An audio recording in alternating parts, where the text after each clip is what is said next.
Sure. Someone did a little, we should pull it up at some point, but somebody did a kind of grid of like Joe Rogan with Chamath, Joe Rogan with Thiel, Joe Rogan with Musk, like all these billionaires. And it's like, huh?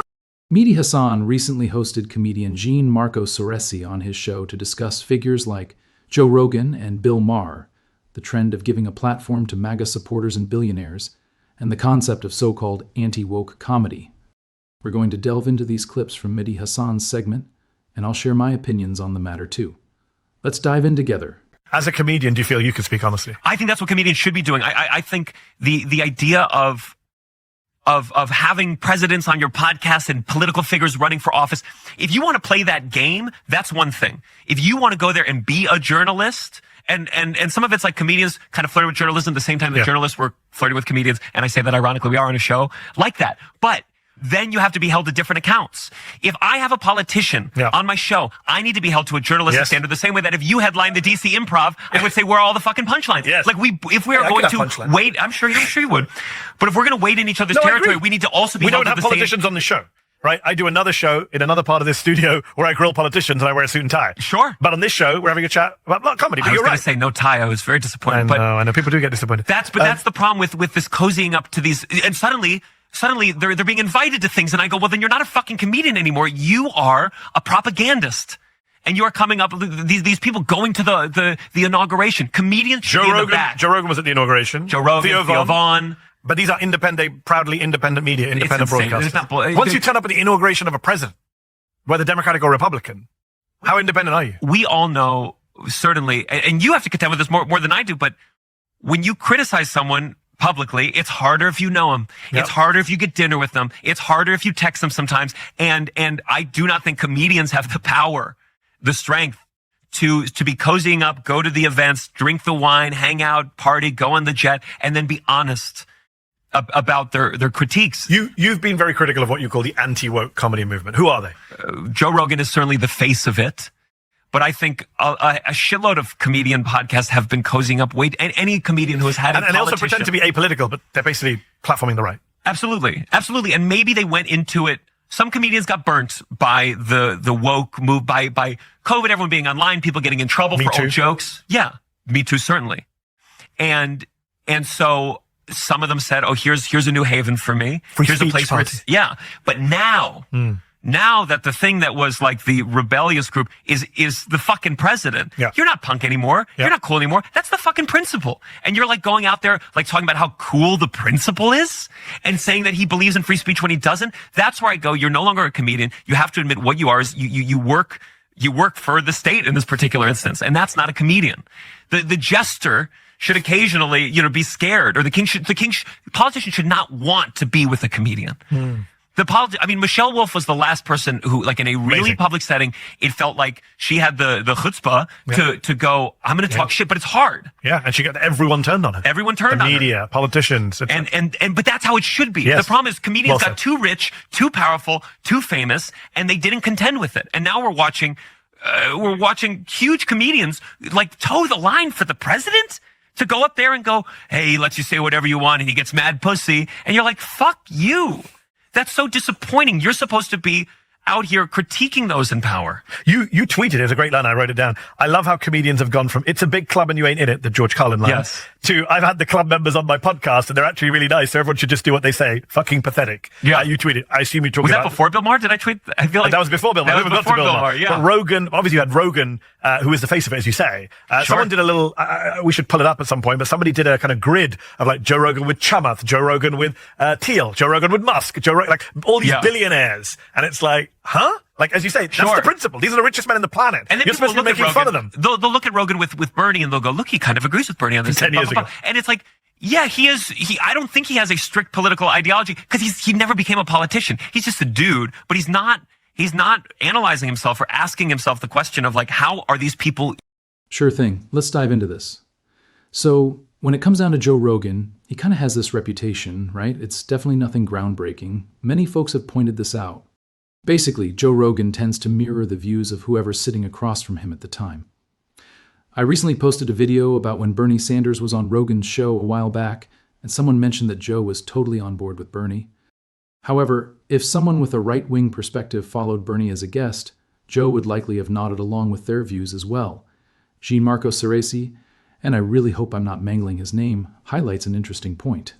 Criticizing someone honestly becomes quite tricky when you're sharing a meal with them or they're hosting you at their house. At the end of the day, even those we may see as villainous are human. It's similar to having friends whose opinions grate on you. Publicly calling them out harshly is tough because they're still your friends, right? This scenario is what we see with Joe Rogan and Bill Maher. They're buddying up with Donald Trump and his associates like Elon Musk, among others, making them less likely to be critical. It's much simpler for them to pick on a trans individual they've never interacted with. Our problem right now lies in the fact that, unlike George Carlin, who targeted those in power, today's comedians tend to aim their jabs downward. Just think about the extensive airtime Joe Rogan has dedicated to anti-trans conversations on his podcast over the years. And I think a lot of comedians, we're about to see with Bill Maher, they really do believe in their soul. If I talk to this guy, who knows, maybe I sway him a little. And yes. I go, that's where you've become blind to what people in power do. They do what they want. You're being used. You're being used, and maybe you agree with them on some things. Like, at the end of the day, Bill Maher and Trump have a lot more in common than not. And that's part of the whole thing. So Bill Maher, just for context for people who aren't aware, who claims to be liberal, I laugh out loud as he says that, he had dinner with Donald Trump at Mar-a-Lago recently. Let's have a clip. Let's play a clip of Bill talking about how that dinner went. I told him I thought parts of his plan for Gaza were wacky, but that I had supported him in the idea that Gaza could be Dubai instead of hell. I told him he was wrong when he tweeted the night before that I was critical of all things Trump. Not true. Check the tapes. Moving Israel's embassy to Jerusalem, loved it. The border did need to be controlled. I'm glad the cops are getting their morale back. Bill Maher, you talk about it wasn't so long ago. He has been the face of the free speech brigade for years. And by the way, only because it hurt his bottom line. Hurt his bottom line. And because he doesn't like pro-Palestine people. Israel has always been a strong issue for him. He's one of these guys who likes to be liberal except on Israel. I'm sure everyone he hooks up with is Gen Z, and so he's tired of hearing about their pronouns and whatnot. But he's been obsessed with the woke left and free speech. Of course. And here he is having dinner with the most anti-free speech politician in modern American history. And pitching it like he is having a conversation, creating dialogue. And I talked about with my podcast co-host, Russell Daniels, his point was like, oh, you want to have a conversation? Then go talk to a Trump supporter in the world. This is just two millionaires having dinner together. You're just having a nice dinner. Two racist, bigoted billionaires. Bill Maher has his own history of Islamophobia, of course, anti-black remarks, etc., etc. But the idea that he pitched, like his version of saving face, was like we had a dialogue, and it's like, no, you didn't at all. You just had a nice, probably really good dinner and laughed and when you left, Donald Trump probably chuckled with his advisors. Another one down. Of course, and. I just think people need to look at Bill Maher, talk about bullshit, and just go, okay, this is not a comedian anymore. This is kind of a pseudo-journalist who hides behind the face of comedy, where there's a lot of that these days, both sides. Comedians kind of pretend to be journalists and vice versa. And go, based on his own, if you think Trump tried to overturn the election and thwart democracy, yes. If you think that and you purported that, why the fuck would you have dinner with him? And that not be the only thing. You should have walked in and be like, hey, what the fuck, from the get-go. Yeah. Not, hey, I kind of like that one thing you did. Didn't love it when you almost tried to destroy the basic tenet of America. Did he even bring up He didn't even mention it. Or Badr Khan Suri or Ramesa Osta, all these people. He's a free speech champion. Aren't these the biggest free speech cases of our time? Of course, this was the religious guy. This is the guy who went on and on about religion and suddenly is on his own show saying, well, Israel was promised to the Jews in the Bible. Ever heard of it? And you go, that's, again, true. Although you said that he was a comedian until he went to see Trump. I would argue he wasn't a comedian for a long time. He's not been funny for many years. Sure. I think Norm Macdonald says something like he's the least funniest person I've ever heard claim to be a comedian. Again, it's just like he uses comedy to disguise that it's just kind of a light political opinion show.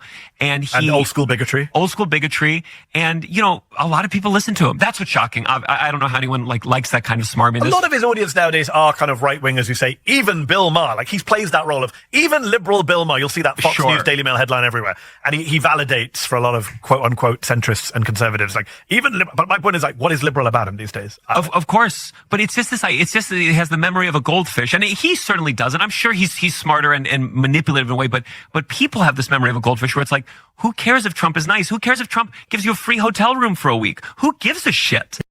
Mehdi Hasan makes a compelling case here, highlighting Donald Trump as perhaps the most anti-free speech politician we've seen in quite some time. Reflecting on my own lifetime, I honestly struggle to recall anyone more opposed to free speech than Trump. For example, he's frequently argued that NBC should be yanked off the air simply because they lampoon him on Saturday Night Live. Plus, Trump has proposed canceling the licenses of any network that criticizes him. It's a wonder why Bill Maher, the so-called champion of free speech and anti-woke movements, hasn't challenged Trump on this blatant hypocrisy. How can Trump claim to support free speech while seeking to silence critics on major media outlets? To my knowledge, Maher never addressed this inconsistency on his show, even though Trump initiated a lawsuit against Maher over jokes he made about Trump's family. Whether it was about his mother or his father, I can't recall. It's amusing how figures like Joe Rogan and Bill Maher complain endlessly about the supposed constraints of the woke culture on their humor, even as they continue to poke fun at those same taboo topics across their shows, podcasts, and stand-up acts. Their voices certainly aren't being muted. What do you think about Mehdi Hasan's and Gianmarco Soresi's opinions regarding comedians like Maher and Rogan, especially, given Rogan's sway with major figures like Donald Trump and Elon Musk? Some argue Rogan significantly influenced Trump's re-election prospects. There's even chatter suggesting that Democrats need a Joe Rogan of their own to secure future victories. I'd love to hear your thoughts on Mehdi Hasan's points. Don't forget to like and subscribe. This is Zeke News, signing off. See you next time.